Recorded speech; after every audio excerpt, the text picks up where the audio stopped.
Bonjour, bienvenue, nouveau numéro de Megatrend sur Boursorama. Aujourd'hui, on revient sur cette position qui est quand même assez inconfortable pour la Fed, qui est tiraillée évidemment entre sa lutte contre l'inflation et sa volonté évidemment d'empêcher toute déstabilisation du système financier après la faillite de la banque SVB. Bonjour Bastien. Bonjour. Bon, il y a cette chute de SVB, il y a eu aussi, on en a moins parlé, deux autres banques régionales américaines qui sont tombées également. Et donc la Fed qui se retrouve face à un choix qui est quand même cornélien, privilégier la stabilité des prix, qui est son mandat, ou bien la stabilité financière, qui est aussi son mandat. Elle est prise entre deux feux, c'est la question qu'on se pose aujourd'hui. Elle est face à un dilemme avec deux priorités qui sont en apparence quand même à court terme contradictoires.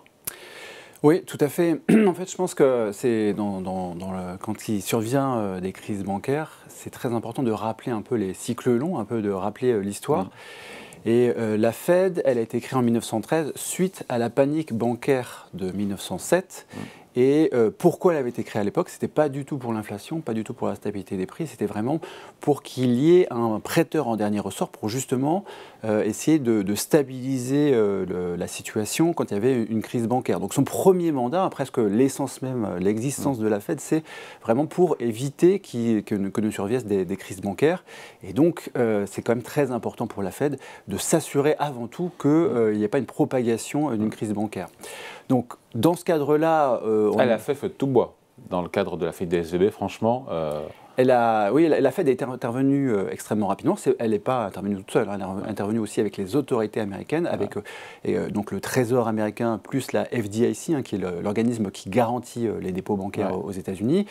Ils ont ils ont convenu que les deux banques qui avaient fait faillite, donc Signature Bank et puis SVB, étaient des banques qui étaient systémiques. Et donc il y a eu une assurance que tous les dépôts pourraient être garantis pour les clients. Donc, et pas seulement ceux jusqu'à 250 000 $. Voilà, parce que sinon il y avait la FDIC en temps normal ne garantit les dépôts que jusqu'à hauteur de 250 000 $, même si le compte est crédité de 3 milliards de dollars. Quoi. Donc là, en temps normal, il y a vraiment que les comptes ne sont assurés qu'à hauteur de 250 000 $. Et là, la décision qui a été prise, c'est de pouvoir assurer tous les dépôts de ces deux banques, donc SVB et Signature Bank.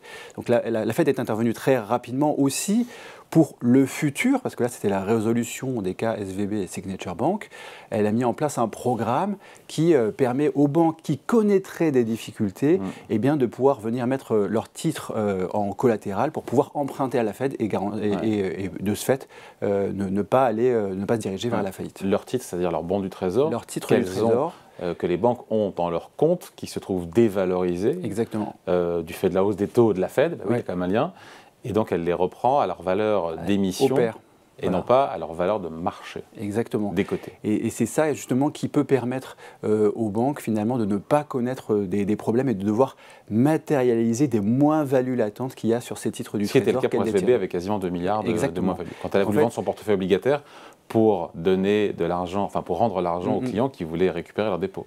Donc si ce programme avait existé il y a une semaine, eh bien ça aurait permis justement à SVB de l'utiliser et peut-être de ne pas faire faillite. Le feu est éteint, c'est trop tôt pour le dire, ou encore une fois beaucoup a été fait, on l'a vu, pour éteindre et pour éviter une contagion d'autres banques régionales. Toutes ces mesures exceptionnelles, elles sont faites évidemment, elles ont fonctionné, mais est-ce qu'on se dit tout ça derrière nous ? Alors, c'est très difficile parce qu'il faudrait regarder le bilan de toutes les banques américaines pour pouvoir avoir une conclusion. Notamment les banques régionales. Surtout les banques régionales, parce que les grosses banques, elles sont très bien régulées et donc il n'y a pas de problème pour les grosses banques américaines. Il peut y avoir des problèmes pour les petites banques qui ont connu une dérégulation sous l'administration Trump qui a défait certaines des mesures de régulation qui avaient été prises en 2010 par l'administration Obama. Et il y a certaines banques de taille moyenne qui finalement étaient beaucoup moins régulées, pour lesquelles il y a pu y avoir des problèmes. Alors justement, la Fed, elle a mis en place un mécanisme qui permettrait aux banques qui connaîtraient des difficultés de pouvoir venir emprunter. C'est déjà donc un vrai rempart par rapport à la propagation, à l'extension de cette crise bancaire. Après, il y a aussi quand même peut-être des petites banques qui ne disposeraient pas de titres du Trésor, qui ne disposeraient pas de titrisation émise par des agences gouvernementales qui pourraient être utilisées comme collatéral pour emprunter à la Fed. Et alors là, on fait comment ? Eh ben, pour l'instant, il n'y a pas de solution dans ces cas-là. Mais ce qu'on peut dire, c'est qu'il y a déjà un vrai gros rempart qui a été mis par la Fed avec la mise sur pied de ce mécanisme de prêt de liquidité. Cette tempête sur les banques régionales américaines, c'est aussi, ça met en évidence les conséquences de la politique monétaire américaine, à savoir cette hausse rapide et violente des taux d'intérêt depuis maintenant plus d'1 an sur donc ces établissements bancaires qui sont entre guillemets plus faibles ou plus petits. Et donc voilà, donc ça crée. Et d'où l'idée, et on revient au point de départ, à savoir voilà, la Fed prise entre deux feux, d'un côté éteindre le début d'incendie, mesurer l'impact de son resserrement monétaire, encore une fois sur l'économie, puis sur les banques américaines, et en même temps une inflation qui est là, qui a été publiée pour le mois de février, qui ralentit un petit peu, même si on est à 6%, ça reste trop pour la Fed, et puis une inflation cœur de l'inflation qui accélère toujours à 5,5%, ce qui plaide pour d'autres hausses de taux, mais en même temps, quitte à mettre en difficulté les banques, certaines banques, et leur portefeuille obligataire. Voilà, pardon, je résume un petit peu, mais... Alors, la Fed, elle était dans une situation où elle avait déjà réduit son rythme de hausse de taux directeur. Il y a eu 4 hausses de taux de 75 points de base, puis en décembre, une hausse de taux de 50 points de base, en février, une hausse de taux de 25 points de base. Tout marchait à peu près bien. Ce qui a été un petit peu surprenant, c'est que lors du mois de février, il y a eu des chiffres économiques qui ont été bons, notamment le rapport sur l'emploi qui a été bon, les chiffres de consommation qui ont été bons. Ces chiffres concernaient le mois de janvier, et en fait, il se trouve que sur le mois de janvier, il y a eu une température extrêmement bonne extrêmement élevée par rapport à d'habitude, ce qui a permis, ce qui a débouché sur une consommation qui a été bien plus forte que d'habitude, que par rapport au mois de janvier. Lié à la consommation d'énergie.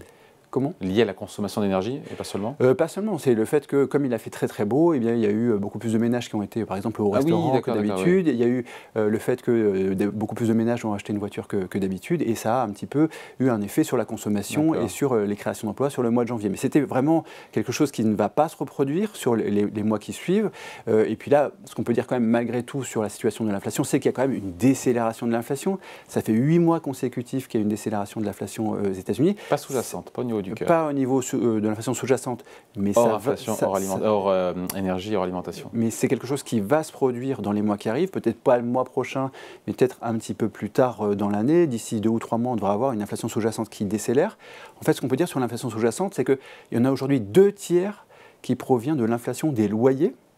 Et ces loyers, le CPI loyer, si vous voulez, l'indice de prix des loyers qui est comptabilisé dans l'inflation officielle, il est très en retard par rapport aux chiffres de loyers qui sont constatés par les institutions privées. Et il y a à peu près un retard d'1 an par rapport, des chiffres officiels par rapport aux chiffres de loyers constatés par les institutions privées. Et eux ont déjà nettement décéléré depuis maintenant à peu près 9-10 mois. Et on sait que c'est quelque chose qui va se traduire dans les chiffres d'inflation sous-jacente dans les prochains mois. À partir, on va dire, du 2e trimestre, on doit avoir une inflation sous-jacente qui décélère aussi assez nettement aux États-Unis. Donc, en fait, la désinflation, elle est vraiment enclenchée aux États-Unis et il n'y a pas forcément une nécessité pour la Fed de se montrer très courageuse et d'aller de réaccélérer son rythme de hausse de taux, surtout donc dans un contexte de crise bancaire. Donc, une hausse de taux de 50 points de base en mars, c'est quand même quelque chose qui est assez peu probable. On a du mal à imaginer la Fed qui mette un peu plus le feu aux poudres dans ce... il y a eu la faillite SVB et compagnie, la hausse de 50 points de base était quasiment acquise. Là, avec encore une fois ce qui s'est passé, cette mini-tempête sur le secteur bancaire américain...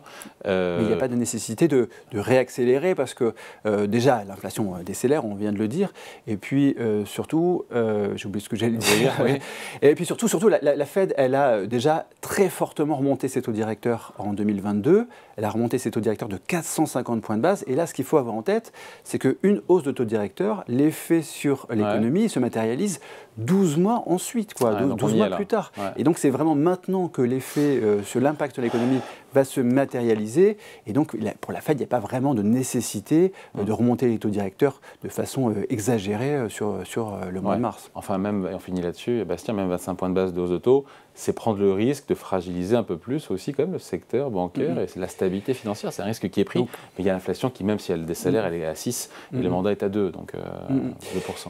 Mais là, encore une fois, il pourrait y avoir une hausse de taux de 25 points de base sur le mois de mars, avec un discours qui serait très rassurant pour la suite, avec un discours qui dirait que finalement, étant donné qu'il y a déjà une désinflation qui est enclenchée, dans un contexte de crise bancaire, la Fed pourrait imaginer s'arrêter très prochainement dans son cycle de resserrement monétaire.